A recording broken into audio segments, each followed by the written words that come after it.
আসসালামু আলাইকুম প্রিয় ফুটবল ফ্যান্স। ইন্টার মায়ামিতে আরও একজন ফুটবলার এসেছেন এবং ফ্রি ট্রান্সফারে এসেছেন, অর্থাৎ ইন্টার মায়ামিকে আলাদা করে ট্রান্সফার ফি দিতে হয়নি এবং inter Miami coach tata Martino কিছুদিন আগেও এই প্লেয়ারটা সম্পর্কে একটা ইঙ্গিত দিয়ে রেখেছিলেন, বলেছিলেন যে একজন প্লেয়ার আসছেন। প্লেয়ারটার নাম মাথিয়াস রোহাস, স্প্যানিশ উচ্চারণে রোজাস নয় রোহাসি, কাছাকাছি বাংলার এরকম মনে হয় তাই রোহাস বলছি। ইন্টার মায়ামির মিডফিল্ডে তিনি আরও একজন গুরুত্বপূর্ণ সদস্য হবেন, মূলত একজন অ্যাটাকিং মিডফিল্ডার যিনি কিনে দুই ফ্ল্যাঙ্ক অর্থাৎ দুই উইংয়েও খেলতে পারেন। জানি এতটুকু বলার পর অনেকেই প্রথম কমেন্ট এই জিনিসটাই করবেন যে ইন্টার মায়ামির ডিফেন্সে আসলে নতুন প্লেয়ার কেনা উচিত, নতুন প্লেয়ার নেওয়া উচিত ছিল।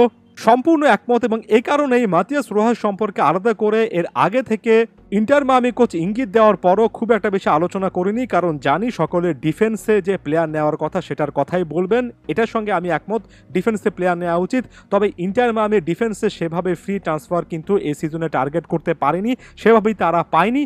মাথিয়াস রোহাস কিন্তু ফ্রি ট্রান্সফারে এসেছেন, এই জিনিসটা মাথায় রাখবেন। এবং একেবারে ক্লিয়ারলি বলি, স্পষ্টত বলি, এসিএল ইনজুরির কারণে পুরো সিজন জুড়ে মাঠের বাইরে আছেন ইন্টার মায়ামির জন্য খুবই গুরুত্বপূর্ণ একজন প্লেয়ার ফাকুন্দো ফারিয়াস, এবং আমার কাছে মনে হয় স্ট্রেইট ফাকুন্দো ফারিয়াসের একজন রিপ্লেসমেন্ট হিসেবে এই সিজনটাতে মাথিয়াস রোহাস এই দলটার জন্য অর্থাৎ ইন্টার মায়ামির জন্য অনেক বেশি করে ভাইটাল হবেন। ইন্টার মায়ামির মিডফিল্ডে একজন অ্যাটাকিং মিডফিল্ডার যিনি কিনা আবার রাইট উইং বা লেফট উইংয়ে সরেও খেলতে পারেন এমন ফুটবলারের দরকার ছিল। ক্লিয়ারলি বলা চলে একজন ফাকুন্দো ফারিয়াসের রিপ্লেসমেন্টের আসলেই দরকার ছিল, যাতে করে লিওনেল মেসিরা ফাইনাল থার্ডে একটু ব্রিদিং স্পেস পান।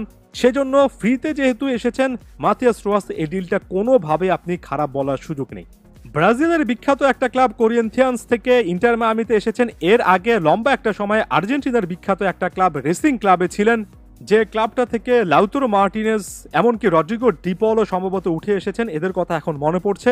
অর্থাৎ সাউথ আমেরিকান বা লাতিন আমেরিকান ফুটবলে যথেষ্ট পরিমাণ পরিচিত একটা নাম মাথিয়াস রোহাস। এবং একই সঙ্গে এই জিনিসটা বলে দেবো যে প্যারাগুয়ের জাতীয় দলেও তিনি কিন্তু খেলার অভিজ্ঞতা রাখেন এবং ইন্টার মায়ামির এই স্কোয়াডে ডিয়েগো গোমেজের পর আরও একজন প্যারাগুয়েন ফুটবলার হিসেবে জায়গা করে নিয়েছেন এ ফুটবলারটা। এখন এ প্লেয়াররা যদি প্রোফাইল সম্পর্কে আলোচনা করে, ওই যে বলেছি মূলত একজন অ্যাটাকিং মিডফিল্ডার, তবে ক্যারিয়ারের নানা সময়ে নানা পজিশনে তিনি খেলেছেন, বিশেষ করে রাইট উইংয়েও অনেকগুলো ম্যাচ তিনি খেলেছেন।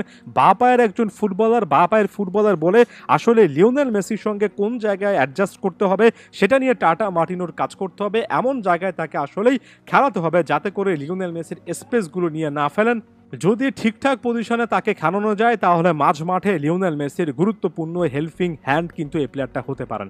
ভালো লং শট নিতে পারেন, সেট পিস নেওয়ার অভিজ্ঞতা আছে, ডিরেক্ট ফ্রি কিক নিতে পারেন, ফিনিশিং অ্যাবিলিটি মোটামুটি ভালো, ক্রসিং করতে পারেন, পাসিং স্কিলটাও মোটামুটি ভালো, থ্রু বল দিতে পারেন যেটা তার একটা ভালো স্কিল। থ্রু বল এবং লং শটের কথা বলবো, এই প্লেয়ারটা ক্রিয়েটিভলি ভালো অনেকের মুখে শুনেছি, অর্থাৎ বেশ কয়েকটা কি পাস এক একটা ম্যাচে জেনারেট করতে পারবেন।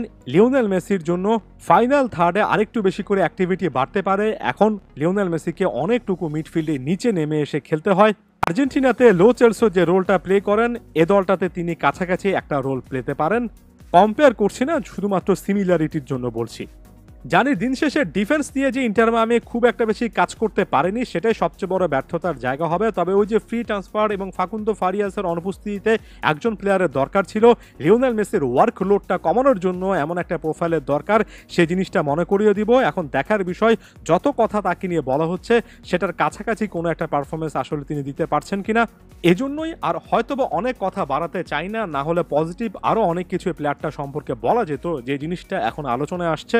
তবে মাঠের ফুটবলে তার খেলাটা আগে ক্লোজলি দেখতে চাই, তারপর পজিটিভ জিনিসগুলো ফাইন্ড আউট করতে চাই। ধন্যবাদ সবাইকে।